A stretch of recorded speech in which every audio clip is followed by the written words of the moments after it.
அன்பு நண்பர்கள் அனைவருக்கும் இனிய காலை வணக்கம்.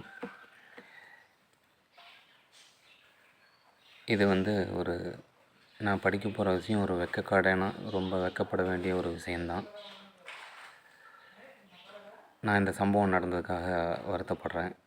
இருந்தாலும் இது தப்பு தான். இந்த பொண்ணு மேலே தப்பு இருக்குது, பையன் மேலே தப்பு இருக்குது. அந்த பிரச்சனையை பற்றி நான் பேச வரல.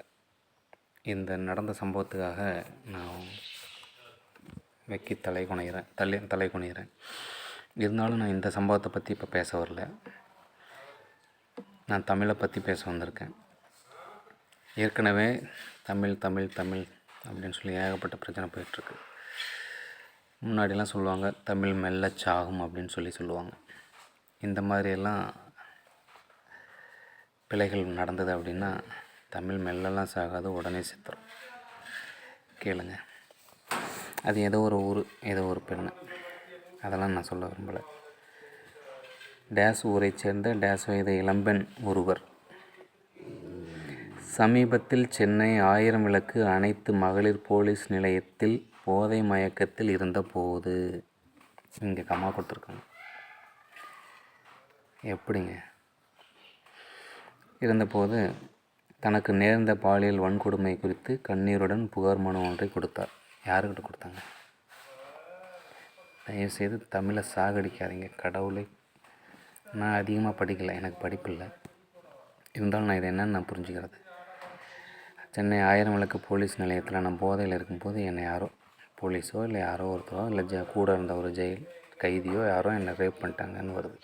அதுக்கு இதுதான் அர்த்தம். நீங்கள் எப்பேற்பட்ட தமிழ் ஆசிரியர்கிட்ட தமிழ் புலமை பெற்றவங்ககிட்ட கூட கேளுங்க, இது அப்படி தான் சொல்லுவாங்க. நீங்கள் சொல்ல வந்தது என்னென்னா,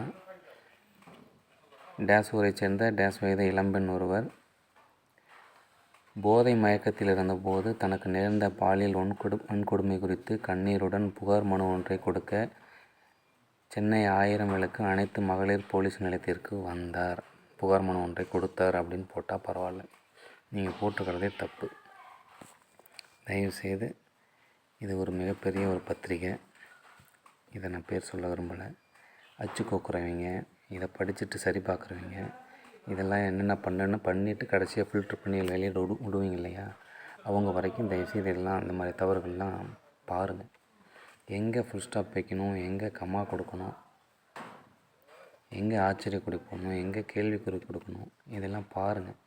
நீங்கள் பார்க்கல ஏதாவது ஒன்று எழுதி விட்டுறீங்க, ஆனால் அதோட அர்த்தம் அப்படியே மாறுது. அந்த பொண்ணு எங்கேயோ ஒரு இடத்துல போதையில் இருக்கும்போது தன்னை ரேப் பண்ணிட்டாங்கன்னு புகார் கொடுக்க 1000 விளக்கு போலீஸ் ஸ்டேஷனுக்கு வந்திருக்கு.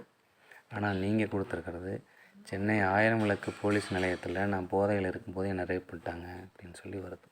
அந்த இடத்துல கம்மா கொடுத்துருக்காங்க. இதெல்லாம் தவறு. தயவுசெய்து தமிழை கொஞ்சம் கொஞ்சமாக இன்னும் கொஞ்சம் காலத்துக்கு இருக்கிற மாதிரி பாருங்கள். இப்படிலாம் பண்ணிங்கன்னா உங்கள் பேர் அடிபட்டு போயிடும். தமிழும் ஏற்கனவே தற்குறியாக இருக்கிறவங்களுக்கு அது ஒன்றுமே புரியாது. நான் புரிஞ்சுக்கிறேன், அந்த பொண்ணை எங்கேயோ ரேப் பண்ணிட்டாங்க, இங்கே கேஸ் கொடுக்க வந்திருக்குன்னு நான் புரிஞ்சுக்குவேன். எல்லோரும் அப்படி புரிஞ்சுக்குவாங்கன்னு சொல்ல முடியாது. ஆனால் இது தவறு. நீங்கள் எழுதியிருக்கிறது தவறு. அதை திருத்திக்கோங்க. அப்புறம் நான் என்ன சொல்கிறது? நன்றி. இது பேப்பரில் யாராவது இன்றைக்கி தேதி என்ன 7/7/2025 எந்த பேப்பர்லேன்னு சொல்ல விரும்பலை. யாராவது பார்த்தீங்கன்னா இதோட அர்த்தத்தை நீங்கள் புரிஞ்சுக்கங்க. தயவுசெய்து இதுன்னு இல்லை, இது மாதிரி நிறைய தவறுகளை நான் பார்த்துட்டு தான் நான் இப்போ சொல்கிறேன். நான் ஒவ்வொன்றுக்கெல்லாம் சொல்லலை. பல தவறுகள் இது மாதிரியான எழுத்துப்பிழைகள், பொருள் அர்த்தங்கள் மாறுற மாதிரி நிறைய போடுறீங்க. அதெல்லாம் பார்த்துட்டு தான் சரி நம்ம போடுவோமே அப்படின்னு போட்டேன். இல்லை நீங்கள் கரெக்டாக தான் போட்டிருக்கீங்க அப்படின்னா அப்போ நான் புரிஞ்சுக்கிட்டது தப்பு போல் அப்படின்னு நான் நினச்சிக்கிறேன். மன்னிச்சுக்கிறேன். நன்றி.